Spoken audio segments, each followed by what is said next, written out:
An abode to humans and birds alike, Kalrav House translates into a house of chirping birds, which is placed in a thicket of existing trees and newly saved plantations.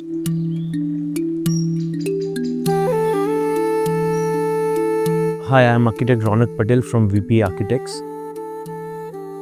Today we are at Kalrav House and we will be discussing this 5,600 square feet villa. At VP Architects, we are in constant search of amalgamation of architecture, interior and landscape, and seamlessly blending all three together in all our villas. That is a constant search that we are thriving at. Kalrav Villa isn't just built for people, it's made for nature too. Set in the middle of trees, both old and new, Kalrav opens up to the east, shaped like a bird in flight. Our goal was to keep the footprint minimal and let the house blend into its surroundings.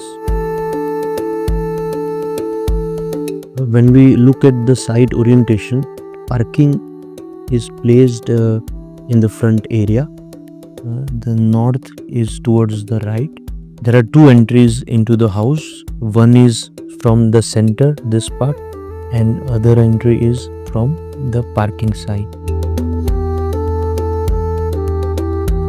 Glass plays a huge role here. It is because of the existing site conditions that we had opportunity in this villa to provide the amount of glass which is added in the villa. But looking at the existing thick canopies of greens that we already had, we had just merged the villa right into the green thicket that was already existing on site, which allowed us the use of glass on the east side, especially, which opens up and blends to the nature, blending it very well into the house. It is just merged completely into the nature. When we look at the built part or the footprint, that becomes the footprint of the house, more hierarchical in a ascending order. There is one small gazebo in the garden area, and there is one stage in the gardens. Rest everything is covered within the thick green areas. Also on the east facade, when we look at the glass, the sunlight from the morning, it penetrates right into the house. And if we look at the materials on the east side, it is mainly exposed RCC, the lime wash plaster that we have used, and the glass facade. So when we look at the living room, it is kind of floating. It has water body all around it, and it is also separated from the house. So it becomes like an island of a sitting area, and it is also surrounded with green all around it because it is placed right in the center of existing plantations. So the green actually becomes the backdrop to the entire sitting area. There is an island here which is created for the existing trees, again right into the water body, and that becomes the water area. As we walked ahead of the living room, the central space of the house is the stair, which is enclosed in the double height area. The stair also houses the landscape courtyard, and which has an open mandir. The divine space is not enclosed into a confined space, but it is left open right in the center of the house. And in the central double height space on the right and the left, there are dining and kitchen areas on one side, and other side it houses the bedroom on the ground floor. The use of the glass in the living room, it was actually to merge it with the landscape around it. As I mentioned, that we had already full grown mature trees all around it. They itself behave like a curtain to the glass. So it was actually a shade to the direct sunlight that we had in the space. So that allowed us to keep it open and blend it very much to the surrounding landscape areas. The central staircase is the main connection between the ground and the first floor. It connects the house on lower and upper floors. And the first floor, it houses two main master bedrooms. They have wings on either side. Uh, Also, when we look at the bedroom spaces, the roof is done in such a way which is floating.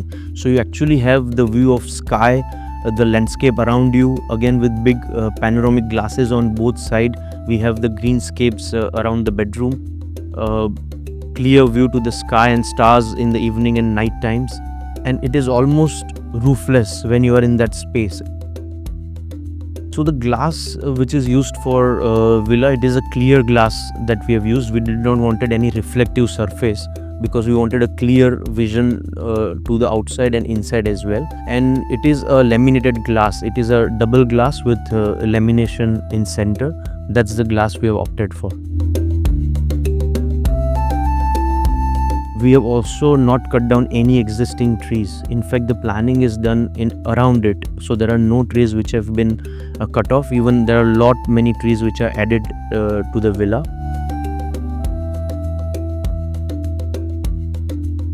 The villa is also placed in such a way that we have cross ventilation around the whole house. So all the spaces, they are very much cross ventilated when the windows are opened. Even there is no paint which has gone in. It is all lime which is used inside and outside as well. It is a pigmented lime plaster which is applied overall to the house. And wherever the concrete is used, it is kept exposed concrete, so there are no further finishes which are applied to it. We have created the entrance journey, so you walk in through the landscape and then you arrive to the entry pavilion where the garden opens up, the house opens up, but the house is not visible from the garden area due to the thick plantations all around it. But once you are inside, the green becomes the backdrop, and that's the beauty of spaces within.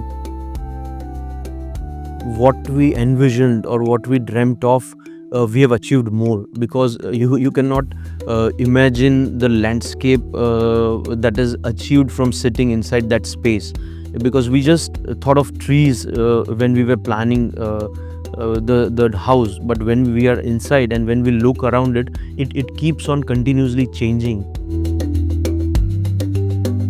Of course, the glass remains constant, not just for views or beauty, but for a climate responsiveness. With thoughtful landscaping and water bodies, the glass keeps interior bright yet cool, private yet open.